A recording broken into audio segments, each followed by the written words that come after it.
So now that you've had a chance to log into the Blackboard site, take a minute and introduce yourself in the discussion board and review the syllabus located in the lessons folder, let's take a look at Unity, get it installed and up and running, and we'll take a tour of the interface and some of the basic conventions inside Unity. Now, I've already downloaded and installed the version of Unity that I'm going to use. But I'll just activate Unity and point out that after you install it, the first time you launch it, it's going to give you an opportunity to activate the software. And it asks you a couple of questions, or it gives you a couple of choices, I should say, as to whether you want to activate the free version of Unity or activate a 30-day trial of the pro version of Unity. Make sure that you choose the free version of Unity and then hit OK. You're going to need a Unity account, a username, and a login for Unity. So give yourself a little bit of time to make sure that you can set that up. Once you get a Unity account activated, you can use that for everything. If you decide to use the Unity Asset Store, you use the same login credentials that you've created to activate your Unity software. Now, once you launch Unity for the first time, it's going to give you access to this Angry Bots demo. Now, we'll use this Angry Bots demo just to kind of orient ourselves to the user interface and understand some of the basic conventions. So what we're looking at is the Unity 3D game engine interface, and it's broken down into a couple of different panels. Now, in the top left-hand panel, this is the hierarchy view. And the hierarchy view gives you a list of all of the things that are inside the scene of your active game. Now, just to the right of the hierarchy view, we're looking at the game panel. There's the game and scene. Now there's two different tabs here, and we'll talk a little bit about what the difference between the two is once we take a deeper dive into Unity. But on the left side, we have a list of all of the objects that are in our active scene. In the center of the screen, this is our active scene view. More about that in just a moment. To the bottom left, we have our project tab, and our project tab focuses on all the assets that we have access to inside our game folder. So our hierarchy view are all the things that are in our active game scene. Our project folder is all the assets that we have in our project folder. So we can have multiple scenes, we can have different assets that we might not be using in the current scene. We can store scripts and effects and models and all kinds of different things inside our project panel. Now, you'll notice that my project panel has a hierarchical view, meaning that I'm looking currently at my assets, and when I have my assets selected, it shows me the contents of my assets to the right of the project window. So as I go through and I click on any one of these folders, you can see that it's presenting the different contents of whatever I have selected in my project folder. So you can see that I have all these different assets. Now, if I go back up to the assets folder, it's showing me a list of all the things that are inside the assets folder. Now, Unity uses a very common convention of showing a triangle, this little drop-down menu, whenever there's a folder or an object that contains dependent assets. So we can see that up here in the hierarchy view. You can see that it says enemies, and if I click on that little triangle, it reveals all the different enemies. So you can kind of think of some of these objects in the hierarchy view is kind of like an object or an object folder that might have some children or some dependencies to them. So I'll just click on that triangle to roll up that content again. The same thing is the case for in the project view. Now, this Angry Bots project is a very big, very complicated, complex project and has lots of assets. So don't be overwhelmed by the amount of content that we're looking at. Just be aware that we have our active scene content in our hierarchy view. We have all of the assets available in our project, and we're getting a different view of our project assets here down in this asset window. Now, over to the right, we have our inspector panel, and our inspector panel gives us properties and settings for any object that we select. So if I select my player object, you can see that in my inspector, it shows me all the different components and assets and parameters that I can change to influence what my player character does or how it moves through space or what controls it. So that's my inspector panel.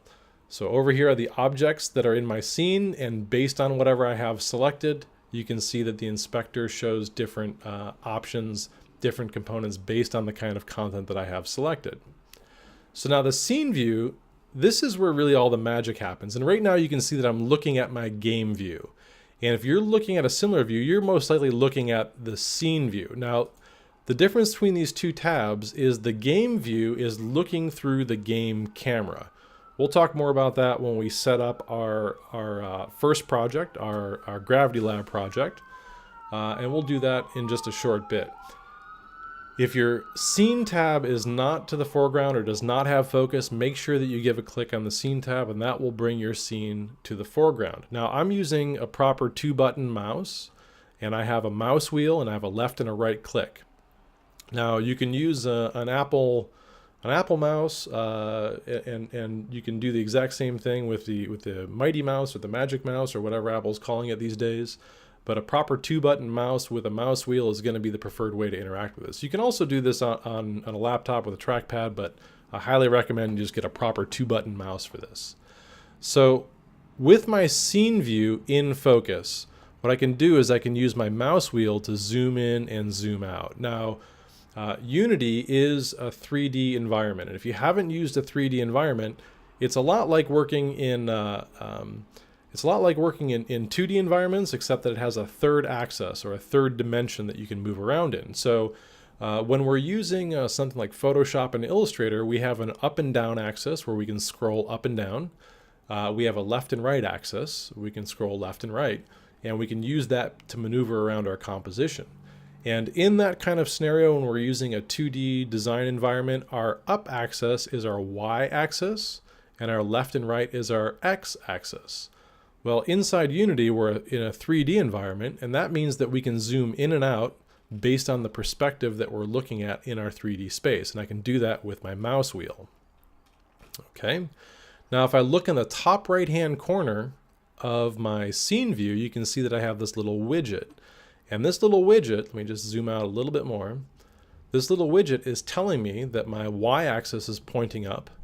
My X-axis is kind of pointing, I'm kind of in a perspective view here, so my X-axis is this red axis in space. And my Z-axis is over here, kind of moving in this direction, okay? Now, in a 3D environment, we can usually zoom in, zoom out, which I've just done with my mouse wheel. I can also orbit, and I'll do that by, on a Mac, I'm going to hold down the Option key and I'm going to left click and drag. And when I do that, if I drag left and right, I'm orbiting in my scene. I'm basically rotating the entire scene around. I'm actually not changing the scene at all. What I'm doing is I'm orbiting the camera that I'm looking through. Okay, so that's an Option control click. I believe it's control on the PC. It's the bottom left key of the keyboard, I believe, on the PC. I'm going to hold down the Option key and click and drag. And if I move up or down, you can see that I'm just kind of tilting my view and orbiting around. So I can zoom in and out with the mouse wheel. I can hold down the Option key and left click. And then if I hold down Option and Command at the same time, so on a Mac, if I hold down the Option and the Command key just next to it, and I left click, I can click and drag. And now what I'm doing is I'm panning. So I'm not changing the perspective that the camera is looking through, but I'm sliding to the left or to the right, up or down. Okay, so those are the basic commands to navigate the scene that we're looking in. Now, if you look over way up here in the top left-hand corner, you can see that there's a hand view. And if I have my hand view, this little hand tool, if I click and drag with the hand tool, that's the pan tool. So I'm sliding my view around. If I use the icon just to the right, this is the move tool. And whatever tool I have selected, I can move that object in the space. Now, I'm going to recommend that we leave this move tool as the default tool that's selected, and that we use the Option key to temporarily change our tool to, temporarily change our tool to orbit. And more about that in just a little bit. Just to the right of the move tool is the orbit tool or the rotate tool. Okay, and to the right of that is the zoom tool. Now you'll notice that when I click on these tools, if I click and drag, I'm still not getting to navigate the camera or influence the interface. And that's because this rotate tool has to do with whatever object is selected. And you can see that as I click around and select different objects, and once I get one that's in the scene view, I get this little rotation cage that shows up, and that allows me to kind of rotate existing objects, so I can take the scale tool and I can scale existing objects and change those inside the scene. Now, that's not at all what I want to do, but just want to point out what these tools are doing. The best bet is to leave the move tool selected and hold down the option key to orbit, hold down option command to pan, and use the mouse wheel to zoom in and zoom out. Now, it's very easy in a 3D environment to get completely disoriented, and you'll notice that when I look at this scene from kind of a strange angle, some polygons and faces disappear, and I can't see things. And that's because game engines in particular, but most 3D applications, they have a normal side of a model or a normal side of a polygon. And by design, if you look at the back side of a polygon, the backside of three-dimensional geometry does not render. And that's for the sake of efficiency. The computer doesn't have to track what's on the backside of these objects or the polygons, and so they end up being effectively see-through. So if you end up looking at a weird view of a model, something that you've created, chances are you're looking at it from maybe underneath or kind of a strange view. Maybe you've zoomed inside an object. Okay, so I'll zoom out and I'll look at this model from a very strange place. Now, it's really easy to get disoriented and lose your scene. Now, there's a couple of different ways that we can get back to this scene. So I just zoomed way out, I panned over, and I orbited into a view that I can't really see anything. If you get lost in your 3D scene, and I'd recommend that you intentionally get lost in this Angry Bots demo, the easiest way to get back to your scene is simply go over to the hierarchy view, or the hierarchy panel here, find an object, and any object will do, but I'll use the player as an example, and I'll double click on the player. Now, when I do, what just happened is that Unity zoomed its current view over to the object that we just selected. So let's say if I go over into lights and I find this point light. Well, I know I have a light selected, but I can't see it anywhere here. If I double click, I'll zoom to that view. Now, that didn't really change the angle or the perspective at which I'm viewing, but if I hold down the option key and I click and drag, I can kind of straighten out my view and kind of find my bearings. So again, if I double click on any one of these objects, that frames the view to whatever object we have selected. Okay, so give that a shot, make sure that you can zoom around. Another technique that you can use is if you get completely lost, and I'll just kind of pan over here, and you're having a hard time orienting your axes or orienting your view, what you can do is you can roll your mouse over here to this little widget in the top right hand corner. And if I click on the Z axis, it's going to frame the entire scene along the Z axis. Now, that doesn't really help me find my model, but that flattens out my view. So if I just double click on one of these objects here, I'll zoom out so you can take a closer look at what clicking on the Z axis did for me. And I'll do that by clicking on the Y axis. And that looks at a top-down view. Now I can hold down the option key and click and orbit again. And if I click on the Z view, let me try that again. Click on the Z axis, there we go. It spins the entire scene around to make sure that we're looking down the Z axis. That's why it disappears, because in this case we're looking down the Z axis, or we're looking at a side flat view of our level. If I hold down the option key and click and drag, I'll just orbit back around. Now I'm looking at a perspective view.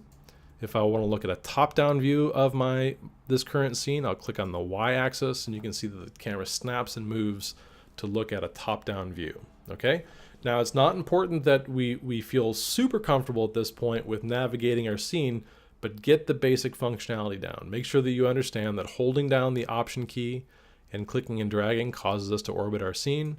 If we hold down option and command and click and drag, we can pan around that scene. And of course, we can zoom in and out with our mouse wheel. That's the basic functionality of navigating the 3D space.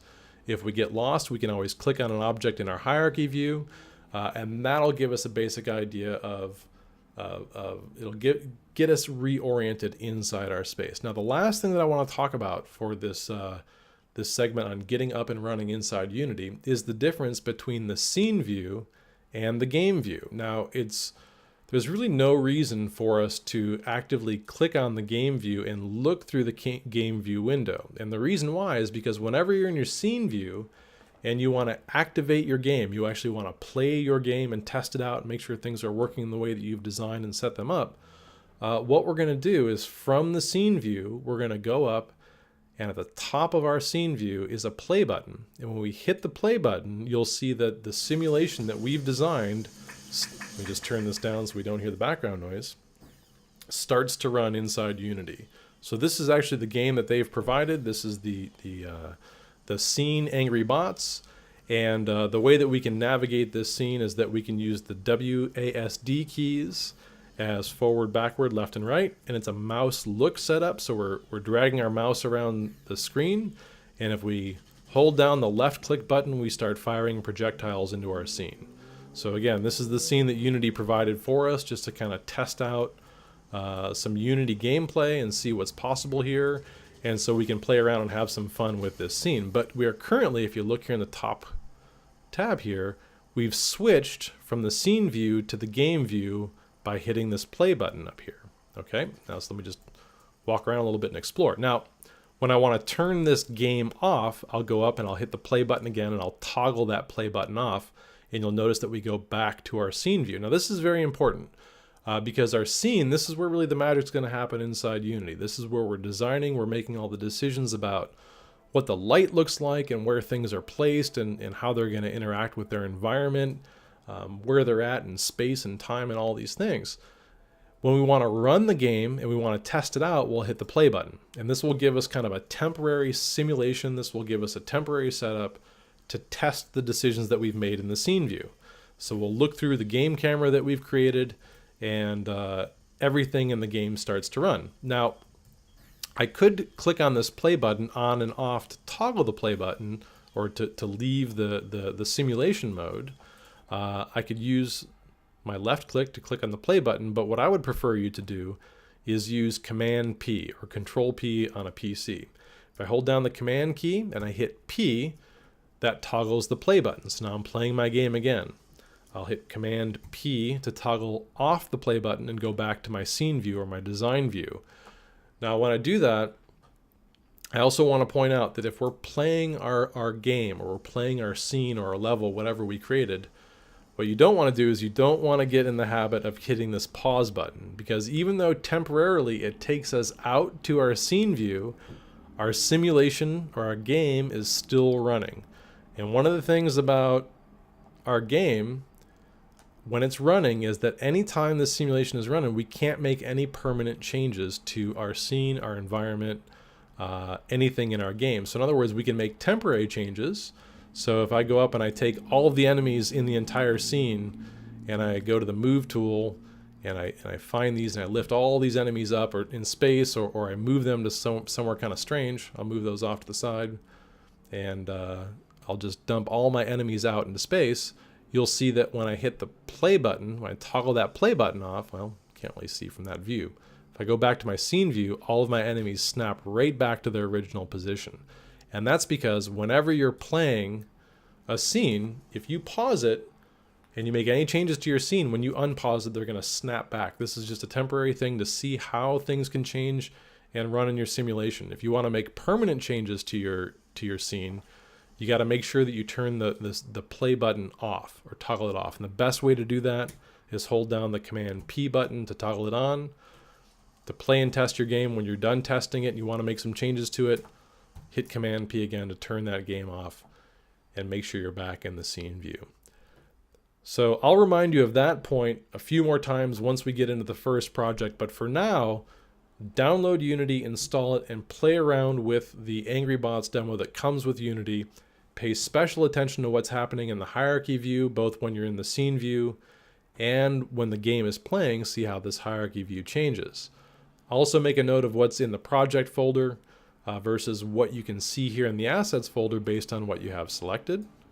And then take a look at the inspector panel as well. Make sure that you navigate your scene by orbiting the active scene or panning and zooming in and zooming out in the active scene, just to get an idea of orienting yourself and moving around to the 3D in a 3D scene. The first project that we're going to work on is intended to get you oriented in a 3D space, to understand what's going on in 3D, and to make sure that you can move, align, and adjust objects in a three-dimensional space. So we'll catch up in the next presentation in Project 1 talking about some of the basic conventions of Unity. But for now, play around with the Angry Bot scene and Unity, and if you have any questions about this, you can post in the general discussion board in the class Blackboard site. Until then, we'll take a look at Project 1, but we'll do that in the next presentation. Have fun with it.